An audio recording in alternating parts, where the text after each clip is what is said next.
বৈশাখী উৎসবে মঙ্গল শোভাযাত্রায় প্রতীকী অনুষঙ্গ বাংলার ঐতিহ্য ও সংস্কৃতির ভিন্ন ভিন্ন রূপ ধারণ করে।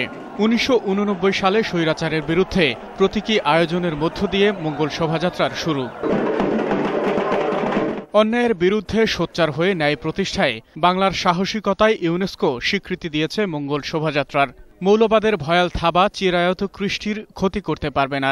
তারা যাতে কোনোভাবেই মনে করতে না পারে, কোনোভাবেই ভাবতে না পারে যে এই দেশটা জঙ্গিবাদের বা এই দেশে মঙ্গল শোভাযাত্রা, রমনার এই বর্তমানে ছায়ানটের অনুষ্ঠানের এগুলার কোনো জায়গা নেই। আমরা এখানে সমবেত হয়েছি তাদের প্রতি প্রতিবাদ জানানোর জন্য। এখন আমরা সোচ্চার হয়েছি সন্ত্রাসের বিরুদ্ধে, এখন আমরা সোচ্চার হয়েছি জঙ্গিবাদের বিরুদ্ধে। বর্ষবরণের বৈচিত্র্য মুগ্ধ করেছে ভিনদেশীদেরও। It's an absolutely amazing event and we're very happy to be here. Looking forward for the celebration to start. ধর্ম, বর্ণ ও গোষ্ঠীর ঊর্ধ্বে থেকে বাঙালি পরিচয় নিয়েই উৎসবে একত্রিত সবাই। সত্যের জয় সবসময় হবে। এখানে সব ধর্মের লোক একত্রিত হয়। ঢাকা বিশ্ববিদ্যালয়ের চারুকলা অনুষদ পরিবারের দিনরাত পরিশ্রমে নির্মিত এসব প্রতীকী অনুষঙ্গ।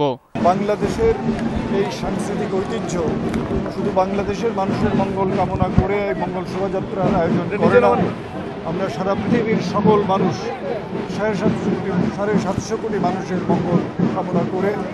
ঐতিহ্য ধ্বংসের ষড়যন্ত্রের বিরুদ্ধে লড়াই এই মঙ্গল শোভাযাত্রা। এই মঙ্গলময় পৃথিবীতে কুপমণ্ডকতা বা কুসংস্কারের কোনো স্থান নেই, আছে সত্য এবং সুন্দরের বিরাজ।